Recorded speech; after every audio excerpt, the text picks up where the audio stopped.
Hi, this is Vrinda. When 23 parties of the opposition sit down to pen a letter to the Chief Justice of India, raising serious questions about the conduct of the Election Commission, the Election Commissioner himself, and about the electoral health of the country, then that letter cannot be tossed away into the bin or tucked away into the corners of newspaper reports. These parties have fought, won, and lost elections. They have run governments. Some of them continue to do so. They have seen everything but have never had to raise such questions about the Election Commission of India in the history of the country's electoral life. Local gundas or ruling parties have been accused of booth capturing in the past, but this is the first time that the ECI has been accused of booth capture and manipulation of the voter list via SIR. 23 opposition parties of the country have written a 6-page letter to the Chief Justice of India, Surya Kant. In a way, the letter is already a historical document, a 6-page memoir of what these 12 years have been like for the opposition in this country. The letter calls out the brazen, biased conduct of the Election Commission of India, particularly that of Chief Election Commissioner Gyanesh Kumar. It says that there has been open, unabashed support of the BJP during the course of and in the outcome of electoral processes. The letter also says in clear terms what the Supreme Court has said on many occasions itself, that the agencies of the government, in particular the CBI, the ED and the NIA, are being misused. 23 parties of the country are writing that these agencies are being used only to target those in opposition and also for the purpose of manipulating the outcome of results in the elections, apart from bringing down elected governments. These parties are not new to the electoral system of the country. Congress, DMK, TMC, RJD, Samajwadi Party, Aam Aadmi Party, CPI, CPI-M, CPI-ML, PDP. These parties have run governments at the centre in the states. They say in their letter now that under normal circumstances, we would not have written to you. Given the fact that our democracy is in jeopardy, we have chosen this unusual path.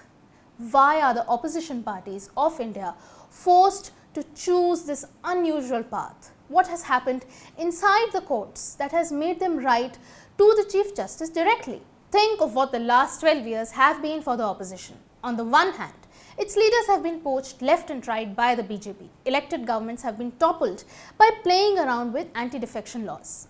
When the parties in opposition were split, the courts ruled in the favour of the new factions, which went on to form governments with the BJP, as we saw in the case of Maharashtra. The leaders who would not budge were slapped with cases, threatened with raids and in some cases put behind bars. The opposition was sapped of its economic resources. The BJP had more money in its coffers than most of the opposition combined. Was this ever a fair, level playing field? The opposition was asked the questions that were to be asked from the BJP. When they raised issues of vote chori, of illegal action by agencies, of being denied a fair chance by the Election Commission, the media came forward and branded their questions as misguided, misleading, anti-BJP, anti-Modi, anti-national.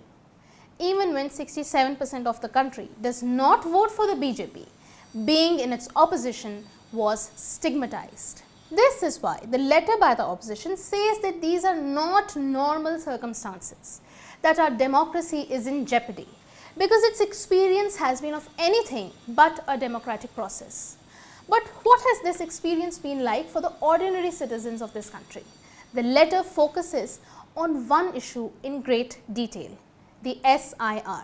It brings the attention of the Chief Justice to the manner in which the SIR has been conducted across states. It calls the SIR inherently exclusionary and politically motivated, an ill-timed and a monumental disaster. The letter says that the verification of voters, the filling up of forms and the production of documents questioned their citizenship and left voters disenfranchised. This was particularly true of those who are poor, uneducated, including Dalits, Adivasis, members of the minority community and migrant workers. Talking of Bengal, the letter says that the devious ploy of SIR left 27 lakh people without the right to vote in Bengal alone. most of the deletions were found to be in constituencies where the TMC was dominant.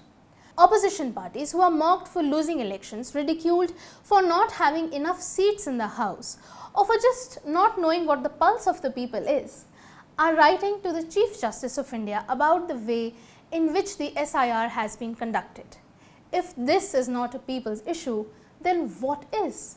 So much has been written about the SIR. It has been reported upon with grave seriousness. Hundreds of pieces of analysis exist in the media that confirm instances of electoral manipulation by the SIR. But the process has been rolled out across the country nevertheless.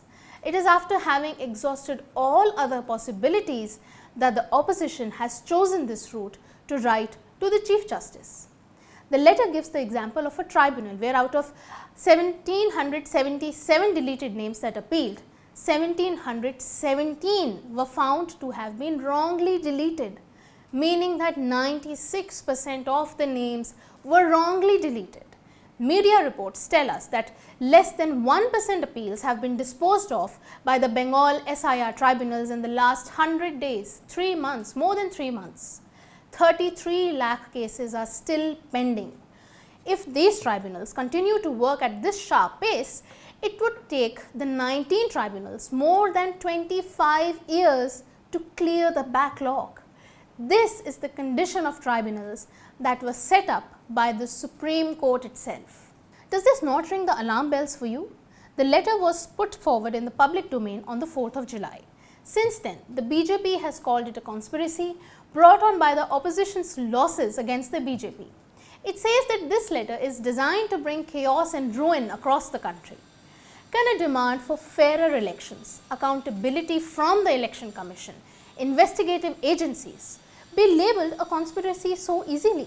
It would do us good to read what the last lines of the letter say. Democracies turn into anarchies when institutional mechanisms fail completely. Therefore, it is the responsibility of all of us to ensure that people's faith in institutions must endure, and for that, institutions must play their role. We are not questioning the judiciary. In fact, we turn to the courts when every mechanism fails. When this too fails, it leaves open the question, who do we now turn to? We leave that question for you to ponder upon. The opposition has been turned away from the institutions that it talks about in its letter.